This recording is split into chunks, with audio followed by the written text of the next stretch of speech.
अस्सलाम वालेकुम नाज़रीन। अॼु असां पंहिंजे प्रोग्राम में जंहिं शख़्सियत खे महिमान बणायो आहे, जेके सिंध बलूचिस्तान जी लीजेंड सरदार आहिनि, अॻूणा सूबाई वज़ीर साईं मीर मंज़ूर अली ख़ान साहब। साईं अस्सलाम वालेकुम। वालेकुम सलाम। वेलकम था कयूं असां तव्हांखे पंहिंजे प्रोग्राम में। साईं, असां तव्हां तव्हांजी शख़्सियत मुतालिक़ हिकिड़ो प्रोग्राम था कयूं। उन प्रोग्राम में असां मुख़्तलिफ़ सवाल हूंदा असांजा। साईं, तव्हां असांखे इहो त ॿुधायो, तव्हां कॾहिं पैदा थियो, तव्हांजी पैदाइश कॾहिं ऐं किथे थी? बिस्मिल्लाहिर्रहमानिर्रहीम। मुंहिंजी पैदाइश 1952 20 अगस्त हिन ॻोठ में सरदार आदम ख़ान पंवर में पैदाइश थी मुंहिंजी। ऐं हिते ई मां नंढो वॾो थियुसि पंहिंजे ॾाॾे जी निगरानी में। इहा मुंहिंजी पैदाइश थी। तव्हां तालीम किथे किथे पिराई? पहिरियां तालीम जेकी हिते KG स्कूल खुलियो हो जेकबाबाद में, डिप्टी कमिश्नर मसूद नबी नूर जे वक़्त में, जी, उते मां शुरूआत जा 3 दर्जा उते पढ़िया। उन खां बाद में वरी मुंहिंजे चाचे जो सरदार हाजी खरमत ख़ान पंवर जो उस्ताद हो, अंग्रेज़ हो, डॉक्टर एडन डुआर्ट, कराची में रहंदो हुयो। पोइ ॾाॾे मरहूम जी वफ़ात खां पोइ मूंखे वरी 4 साल उन वटि रहायो वियो पेइंग गेस्ट जी हैसियत सां। ऐं 4 सालनि खां पोइ उहो वीचारो पढ़ो माण्हू हुयो। उते BVS पारसी स्कूल हुयो, ओॾी बि मां पढ़ंदो हुउसि। उन में बि 3-4 साल पढ़ियुमि, पर साॻे पहिरें क्लास खां वठी ऐं चौथे ॿीहर स्टार्ट कयोसीं उते। उतां खां पोइ मां मोकिलियो कोयटा। उते स्कूल हो सेंट फ्रांसिस ग्रामर स्कूल, जेको हॉलैंड जे मार्फत सां पादरी आहे, जंहिंखे फादर सॼो उनजे निगरानी में हलंदो हो। उते मां पढ़ियो आहियां जूनियर कैम्ब्रिज ताईं। मतिलबु इंग्लिश मीडियम में? इंग्लिश मीडियम, जेको स्टार्ट खां ई मुंहिंजी इंग्लिश मीडियम पढ़ी। अच्छा साईं, तव्हां सरदारी पग घणनि सालनि जी उमिरि में ॿधी? 1997 में बाबा वफ़ात पाती।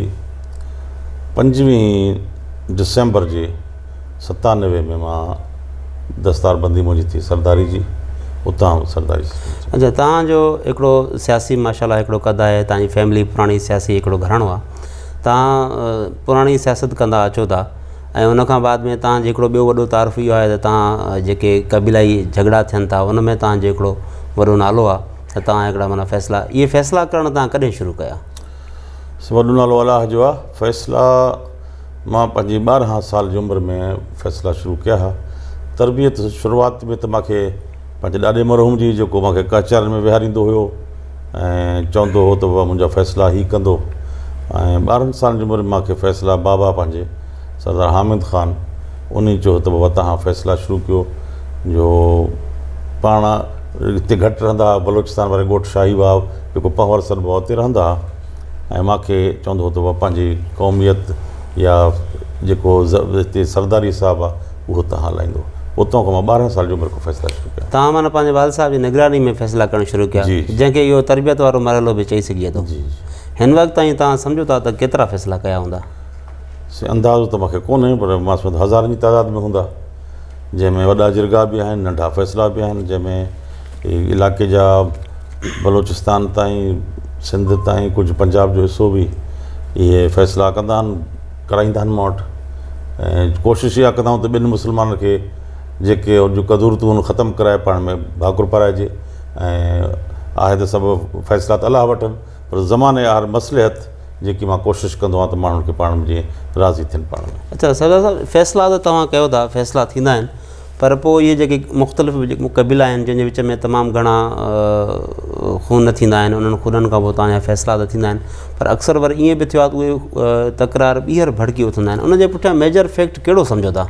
हक़ीक़त इहा आहे त कोशिशि इहा ई कबी आहे त जीअं ॿीहर फ़ैसिलो उथले न। ऐं ज़्यादातर जेकर तव्हांखे अंदाज़ो हूंदो त मां जेके फ़ैसिला कया आहिनि, कोशिशि इहा हूंदी आहे त ॿिन्ही धुरुनि खां ज़मानतूं वठी ऐं उन्हनि जी अदायगियूं वापसि मालिकनि खे, वारसनि खे कराई वेंदियूं आहिनि। कंहिं ज़माने में इहे फ़ैसिला हूंदा त खून में पाड़ियो वियो, उन जा जेके नौजवान जेके वॾा थींदा पोइ चवंदा हुआ कंहिंजो पीउ मल हूंदो, कंहिंजो भाउ मल हूंदो, पोइ उनजे करे फ़ैसिला उथलंदा हुआ। मां उन सिस्टम खे कोशिशि कई, सरदारनि खे बि गुज़ारिश कई जेके मौज़ीन आहिनि पंहिंजे इलाइक़े जा, त महिरबानी करे एवज़ो खून त तमामु क़ीमती शइ आहे, माण्हू इंसानु पंहिंजो, पर ज़माने आर जेको फ़ैसिलो थिए थो उन जे वारिस खे जेकॾहिं वारिस मिले ताईं थो पहुचे। त पोइ उहे फ़ैसिला नथा उथलनि। ॾिठो ईअं थो वञे त अञा ताईं तव्हांजी जेका जीअं उन्हनि खे सजेशन त आहे पर उन ते अमल नथो थिए। मां वटि त अमल को सवा मां त फ़ैसिलो मतिलबु मुख़्तलिफ़ जेके सरदार जंहिं वटि हूंदा, आहिनि जिते माना तकरार निकिरनि त जीअं हाणे तव्हांजो कंदकोट जे इलाइक़नि में मुख़्तलिफ़ क़ौमुनि जा जेको मुसलसिल ख़तमु था थियनि फ़ैसिला थियनि था वरी उहे जेको आहे तकरार ॿीहर कर खणनि था त उन्हनि जा बि फैक्ट इहे ई आहिनि। सम्झो फैक्ट इहो आहे त माण्हुनि में ॾिसो त अॼुकल्ह शरारतूं वधी चुकियूं आहिनि ऐं एतमाद ख़तमु थी चुका आहिनि हिक ॿिए जे मथां। भाउ जे मथां बि एतमाद कोन थो करे के शरपसंद माण्हू जेके निशार हवा ॾींदा आहिनि ॻाल्हि खे त वरी भाउ भड़के, छाकाणि त जिथे जहिड़ो हूंदो आहे ख़ासि करे क़ौमी जहिड़ो, उहा हिकिड़ी बदमाशनि जी नर्सरी क़ाइमु थी वेंदी आहे। उते चोर बदमाश धाड़ेल पैदा ई उतां थिए थो जिथे क़ौमी जहिड़ा थियनि था। मुंहिंजो पहिरियों ई शुरूआती मुंहिंजो मसइलो हूंदो त जिथे बि थोरी का हरकत थींदी त मां जल्दी उते पुॼी वेंदो हुउसि ऐं ॿिया दोस्त मुंहिंजा मोज़ीन सरदार या मोतबर त जल्दी इन मसइले खे ख़तमु कजे। उहो ख़तमु थियण जी सूरत हाल में क़ौमी जहिड़ा टूल न वठंदा आहिनि। न वठंदा। सम्झो था त तव्हां खां अलावा सिंध में या बलूचिस्तान में ॿियो अहिड़ो कहिड़ो सरदार आहे जेको इन वॾी तादाद में हिकिड़ो लार्ज नंबर आहे न तव्हांजे फ़ैसिले करण जो, तव्हां वटि हर वक़्तु हिते हुजे या तव्हांजे कराची तव्हांजे घर में उते बि तव्हां वटि माना फ़ैसिला हलंदा रहंदा आहिनि। सम्झो था सिंध में अहिड़ो ॿियो को सरदार आहे जेको इहा रिवायत कोशिशि सभु सरदार कंदा आहिनि ऐं असां बि उनखे हिमथाईंदा आहियूं। नौजवाननि खे या वॾनि उमिरि रसीद सरदारनि खे बि गुज़ारिश कंदा आहियूं त हर को पंहिंजे पाड़े खे जेकॾहिं ईअं संभालींदो ईंदो त मां सम्झां थो सिंध ऐं बलूचिस्तान में इहे जेके दहशतगर्दियूं आहिनि, बदअमनियूं आहिनि, इहे गंदगियूं आहिनि, इहे ख़तमु थी सघनि थियूं। अच्छा, तव्हां सम्झो था त हिननि तकरारनि खां पोइ जीअं माण्हुनि जे मथां केस रजिस्टर थियनि था, मामला अदालतुनि वञनि था, त उनजे बावजूदि आख़िरी फिरीगिरी ॻाल्हियूं तव्हां वटि अची पहुचनि थियूं या अहिड़े सरदारनि वटि पहुचनि थियूं। सम्झो था त माना अदालतुनि जे ज़रिए मामिलो घणो लैंगरान थिए थो, उनजे करे माण्हू तकिड़े रिलीफ लाइ पहुचनि था। अदालत में तव्हांखे ख़बर आहे त वकील जो हुजणु लाज़मी हूंदो आहे, हर हाज़िरी ते उते पहुचणु लाज़मी हूंदो आहे ऐं एॾो जज साहिबान खे एतिरो वॾो बोझ आहे जो हो जल्दी केसनि खे उकलाए कोन था सघनि ऐं वकील चाहींदो आहे त जेतिरो तूल मिले तेतिरो असांखे फ़ाइदो पवंदो। हर हाज़िरी ते कुझु न कुझु उनजो असील कुझु न कुझु पटे वारे खे ॾींदो, कुझु वकील खे ॾींदो, कुझु किराए में ख़र्चु कंदो। तबाह बर्बाद थी थो वञे। फरियादी प्लस जवाबदार त जेल में खणी उहो 2 साल खां पोइ ज़मीन खून जो बि थी थो वञे, 3 साल खां पोइ उहो ॿाहिरि निकिरे त वरी बदमाशी शुरू थियनि थियूं। इन जे करे क्विक रिलीफ जे करे माण्हू चाहींदो आहे ऐं हितां जो रिवाजु आहे, कल्चर आहे, हितां जी रिवायतूं आहिनि फ़ैसिले में सुलह में। जीअं चइबो आहे त असां अर्स दराज़ कोन वठी, मां त इन ॻाल्हि खे एतिरो बि तूल ॾींदुसि त नबी करीम सल्लल्लाहु अलैहि वसल्लम वक़्त खां वठी उन जो बि तव्हां जेकॾहिं पढ़ंदो हदीसूं त उन में बि इहो ॼाणायल आहे त जेको बि उते पाण में कबीला विढ़ंदा हुआ त उनजो सरदार वेही उन तस्फ़ियो कंदा हुआ ऐं पाण में सुलह कराईंदा हुआ। जेको कुझु माण्हू एतिराज़ बि कंदा आहिनि त मंज़ूर ख़ान फ़ैसिला छो थो करे, पोइ मां चवंदो आहियां त बाबा जॾहिं नबी करीम सल्लल्लाहु अलैहि वसल्लम सुलह हुदैबिया करे सघे थो ऐं उहो इस्लाम जो हिकिड़ो रुकुन आहे ऐं पहिरें सिपारे में तव्हां ॾिसो त सूरत बकरा में बि लिखियलु आहे त अलाह ताला उनखे अज़ीज़ माण्हू सम्झे थो माण्हू खे जेको 2 क़बीलनि खे ठाहे। हाणे जहिड़े खे ख़तमु करण लाइ जेको माण्हू किरदारु अदा करे थो त इहो त नेक अमल आहे न। नेक अमल त इंसान जो ज़हन क़बूल करे थो, पर कंहिं माण्हू के दोस्त असांजा जेके इन ॻाल्हि खे नफ़रत जी निगाह सां बि ॾिसनि था त माण्हू छो जो कंहिं माण्हू जेको रोज़गारु आहे शायदि विढ़ाइण में फ़ाइदो पए थो ऐं असांजो वरी इहो आहे त अलाह जी मख़लूक पाण में ठहे, पाण में सुलह थिए ऐं सिंध आबाद शाद रहे। छो जंहिं इलाइक़े में जहिड़ो थिए थो उहा नो गोरियाती थी वञे। पोइ चवनि था ईअं फसल बि तबाह थिया, ॻोठ बि बर्बादु थिया, माण्हू लॾ पलाड़ करे विया। अच्छा मीर साहिबु, माण्हू फ़ैसिलनि लाइ जीअं अदालतुनि में केसिस हूंदा आहिनि त पोइ माण्हू तव्हां ॾे पाण ईंदा आहिनि या तव्हांखे अदालत तरफ़ां बि को रेफर के जज साहिबान अहिड़ा आहिनि जेके फ़ैसिला लिखनि था त पाण में तस्फ़ियो कयो वञे, तव्हांजो फ़ैसिलो उन्हनि लाइ क़ाबिल क़बूल हूंदो आहे। मां त इहे बि चवंदुसि त मुंहिंजे मथां कंहिं ज़माने कंहिं जज साहिबु केस बि कया हुआ त इहो पैरेलल अदालतूं हलाए थो मंज़ूर ख़ान सिंध में, पर मां इहो चवंदुसि त उन जज साहिब उन जो बि लेटर माउंट मौजूदु आहे त जेको सुप्रीम कोर्ट ताईं पहुतो हो ऐं बलूचिस्तान जो कंहिं ज़माने में जस्टिस हुयो, उनजो लेटर माउंट मौजूदु आहे। उन चयो त सिबी जेको जहिड़ो हो पठाणनि जो ऐं ॿियो कहिड़े क़ौम हुई हुया की ॿी क़ौम पठान सिलाची हा या पठान के ॿिया ॻाल्हि, उन्हनि जो फ़ैसिलो करे मां ॾे इन जो मोकिलिजो डिसीजन, मां उहो फ़ैसिलो करे मोकिलियुमि। उन माण्हुनि जो उन जज साहिबनि केस साल कयो जेको मां चयुमि त मां ॿिनि मुस्लमान खे भाकुर जे करे पराइण में मां गुनाह कयां थो, त इहो गुनाह मां कंदो रहंदुसि। बिल्कुलु। अच्छा, इहो तव्हां असांखे ॿुधाइजो त हिकिड़ी रिवायत हुई पहिरियां त फ़ैसिले करण में हिकिड़ो जॾहिं केतिरियूं ॻाल्हियुनि ते न पियूं नतीजे ते पहुचनि त पोइ या हिकिड़ी बाहि ॿेली बि थींदी हुई, या हिकिड़ो चवंदा न या बाहि जो कसम या पाणी जो कसम, अहिड़े क़िस्म जूं रिवायतूं हुयूं जेके बाद में त हुकूमत डिसाइड वरितो थिए। सम्झो पिया थी पहिरियां जॾहिं इहो थींदो हो त छा इहो सही अमल हो? साईं, हक़ीक़त में रवाजु जेको आहे इहो भुगतनि जो रवाजु हुयो। अच्छा। ऐं उन असां ताईं हिते सफ़र करे पहुतो जंहिंमें माण्हुनि खे रिलीफ मिले पियो।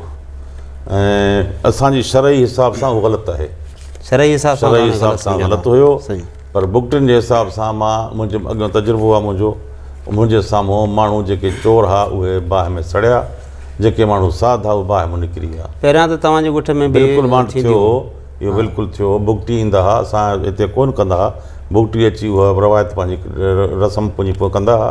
रस्म मुताबिक़ खूननि जा केस बि माण्हुनि जा ज़ाहिर थिया ऐं पोइ माण्हुनि तस्लीम कयो आहे की खून उन्हनि कयो, ऐं जेके माण्हू न हुया क़ातिल उहे बिल्कुलु आराम सां निकिरी विया, जंहिंजे वार जो पेर जो वार जो बि न सड़ियो। अच्छा, भला तव्हांखे कॾहिं अहसासु थियो त तव्हां खां कंहिं फ़ैसिले में कॾहिं का ग़लती थी वई हुजे?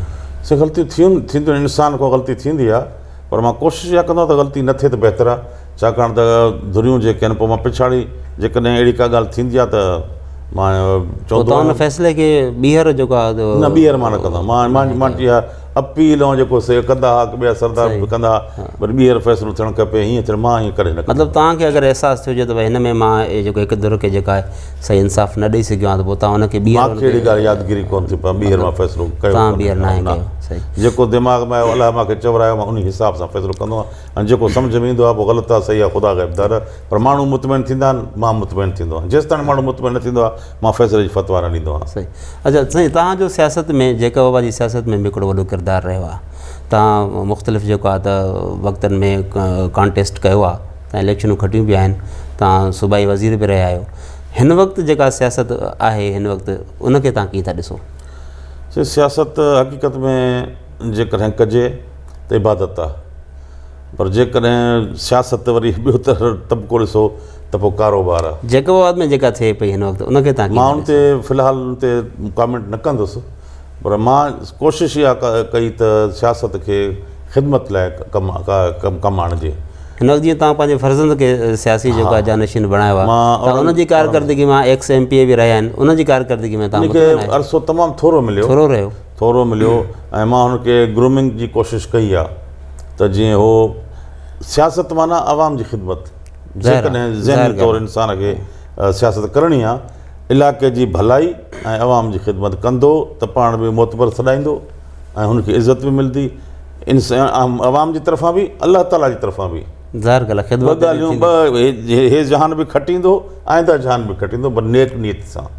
नियत नेक हुजे, आवाम जी ख़िदमत हुजे, इलाइक़े जी ख़िदमत हुजे, मुंहिंजो त नस्बुल लाइन इहो आहे। अच्छा मीर साहिबु, सियासी ॻाल्हि बि थी, तव्हांजे क़बीलाई जरगनि जे हवाले सां बि तव्हांजो किरदारु उन ते बि ॻाल्हायोसीं। असांखे इहा ख़बर आहे त तव्हां कुझु जेके शौक़ु हूंदा आहिनि जीअं घोड़नि जा या हिननि जा, इहे बि शौक़ु तव्हां जारी आहिनि हिन वक़्तु या कंहिं मूंखे इहो हक़ीक़त में विरसे में मिलियो आहे शौक़ु। मुंहिंजे ॾाॾे मरहूम वटि हर जानवर जो शौक़ु हूंदो हो, ॿकरियूं, रिढूं, उठ, ॻऊं, मेहूं, घोड़ा, ऐं उन जो चवणु हूंदो छो जो असांजो चाचो हाजी ख़ैर मोहम्मद ख़ान अमेरिका पढ़ियो, मुंहिंजो ॿियो चाचो हाजी ग़ुलाम मोहम्मद ख़ान लंडन पढ़ियो, नूर मोहम्मद ख़ान मुंहिंजो टियों चाचो उहो BA शिकारपुर मां कयईं, उनखे लंडन मोकिले पियो जेको पाण LLB करणु न वियो, बारट लॉ करणु न वियो। ठीकु।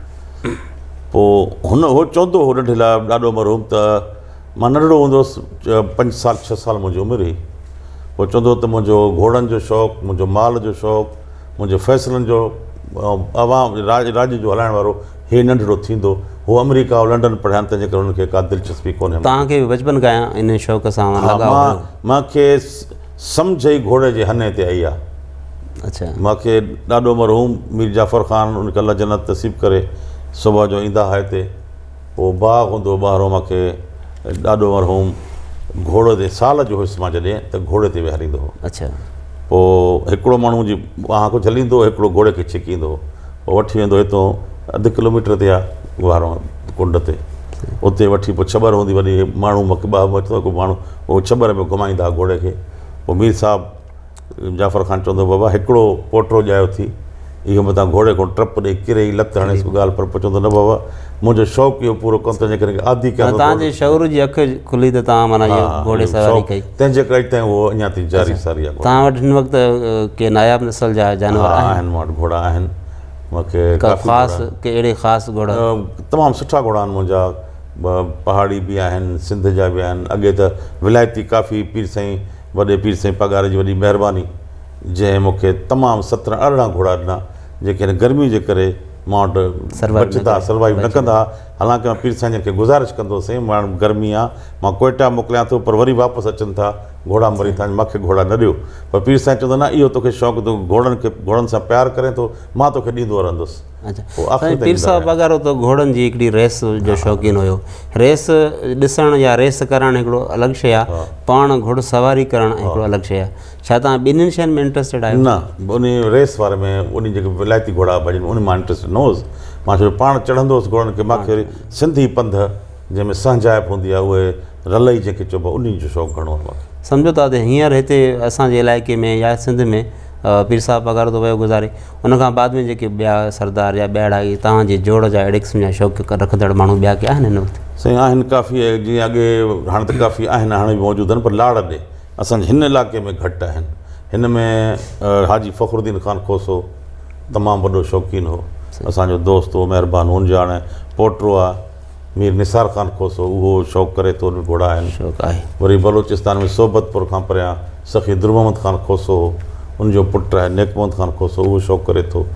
हेॾे मां शौक़ु कयां थो, बाक़ी हेॾे पंजाब जे पासे ॾे काफ़ी माण्हू शौक़ु करनि था, कंदकोट में माण्हू शौक़ु करनि था। जखराणी हाणे शफ़क़त ख़ान जखराणी आहे, उहो शौक़ु करे थो। उन क्वालिटी जा घोड़ा या सिर्फ़ु नाले में? सुठा घोड़ा आहिनि वटि बि। ऐं हेॾे सोरियाणी आहिनि, उहे शौक़ु करनि था।